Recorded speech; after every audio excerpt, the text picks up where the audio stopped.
द्वारेश्वर नामक गांव में मस्तान नामक एक कसाई रहता था। उस गांव में बकरे का मांस सिर्फ मस्तान की दुकान में मिलता था। इतना ही नहीं, हर शुभ कार्य और दावत के लिए मस्तान के ही दुकान से मांस लाया जाता था। ऐसे एक दिन उस गांव के जमींदार का सेवक मस्तान की दुकान को आता है। हे मस्तान, कल जमींदार के महल में एक बड़ी दावत रखी जा रहा है। उस दावत को बहुत बड़े लोग और अमीर लोग आने वाले हैं। 100 लोगों के लिए खाना बनवा रहे हैं। उसके लिए तुम्हें 15 किलो मांस ताजा काट के कल सुबह 6 बजे को महल लेके आना होगा। पैसे तुम्हें वहीं पे मिलेंगे। मस्तान सलमान की बात को मान लेता है, लेकिन उसके पास 15 किलो का मांस नहीं होता है। इसीलिए वो बकरी वाले के पास जाता है। रमेश भैया, दरवाजा खटखटाता है। अरे क्या हुआ मस्तान, इस समय पे आए, बात क्या है? जमींदार के घर में दावत के लिए मुझे 15 किलो मांस की जरूरत है। मैंने वचन दिया कि सुबह 6 बजे उनको मांस पहुंचा दूंगा। समय ना होने के कारण मैं अभी तुमसे बकरी खरीदने आया। हाँ, तो ये है बात। ठीक है, 2000 रुपए दे के बकरी ले जाओ। ये क्या भैया, 1000 ही तो है। अब जमींदार के लिए है तो कम से कम 2000 होगा ही ना। अगर तुम्हें नहीं चाहिए तो रहने दो, मैं आराम से सो जाऊंगा।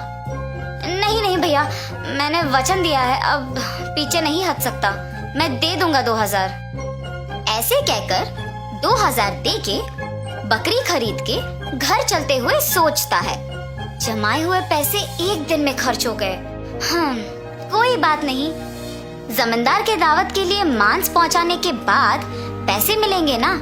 अभी जल्दी से काम शुरू करके सुबह तक पहुंचा देना होगा।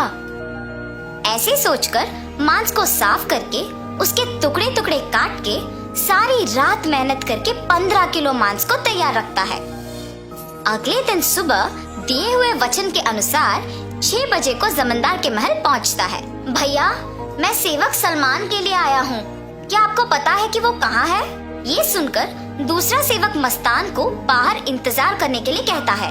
वो मस्तान के हाथ से मांस लेते हुए कहता है कि सलमान को भेजेगा और उसे पैसे मिलेंगे। मस्तान भी उस सेवक का बात मानकर बाहर इंतजार करता है, लेकिन सेवक उसके हाथ में मांस को देख सोचता है, इस 15 किलो मांस से अगर मैं 1 किलो ले लूं तो किसको पता चलेगा? किसी को भी नहीं पता चलेगा।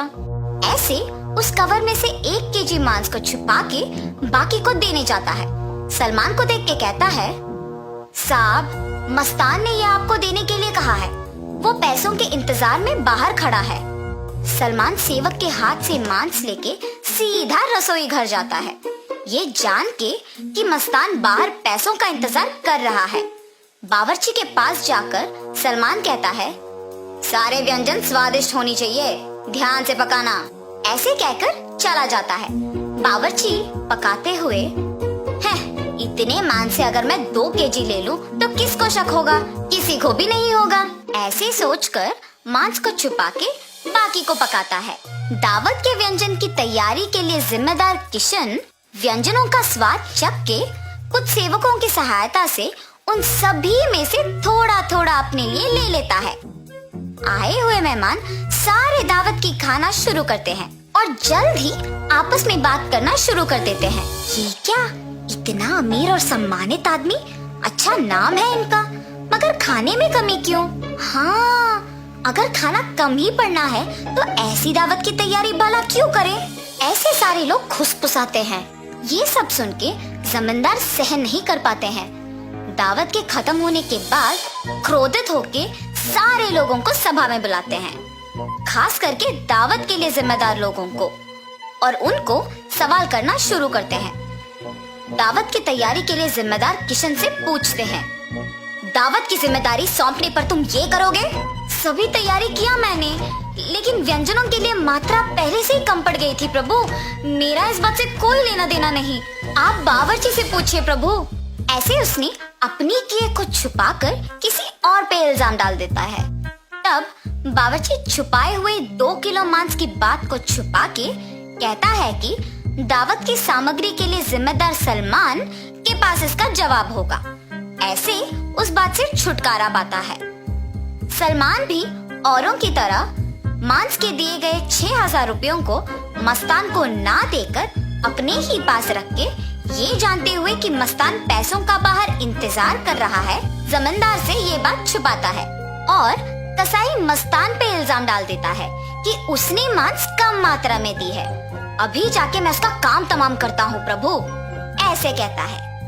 उसी सभा में मौजूद मस्तान उस इल्जाम का सहन नहीं कर पाता है। सभा में से जमींदार के सामने आके कहता है, जमींदार साहब, इस पूरे गांव में मैं अकेले कसाई हूँ। पिछले 10 साल से मैं ये व्यापार कर रहा हूँ और इतने साल से आपके घर में हर कार्य और हर दावत पे मैंने खुद मांस दी है, मगर कभी भी ऐसी मुसीबत नहीं आई।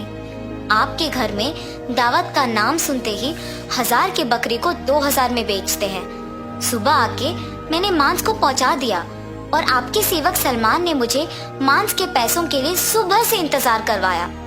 सलमान को मांस देने के बहाने से एक और सेवक मेरे हाथ से मांस लिया और मुझे बाहर इंतजार करने के लिए कह दिया और ये भी कहा कि वो सलमान को बुलाएगा। उसके बाद इनमें से कोई भी मेरे पास नहीं आया। कृपया मेरा यकीन कीजिए प्रभु, आप ही की दया से जी रहा हूँ। मस्तान, मुझे तुम्हारे बारे में पता है, तुम फिक्र मत करो। सैनिकों, सलमान के कपड़े खोजो, देखो अगर 6,000 रुपए मिलते हैं। खोजने पर सलमान की जेब में 6,000 रुपए मिलते हैं। ऐसे उन सब में से सलमान पकड़ा जाता है। और इतना ही नहीं, किशन जिन सेवकों की सहायता से सभी व्यंजनों से थोड़ा अपने लिए ले लेता है, उनमें से एक सहायक जमींदार को सच कह देता है।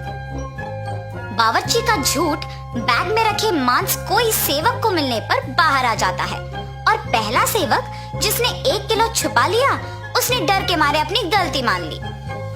तब जमींदार सभी को दंडित करते हैं और मस्तान को उसके पैसे 6,000 दे देते हैं और ये भी कहते हैं कि वो मस्तान के लिए हमेशा रहेंगे। तो इस कहानी का नैतिक क्या है? गलती का सजा मिलेगी ही मिलेगी, इसीलिए ईमानदारी से जीना ही अच्छा है।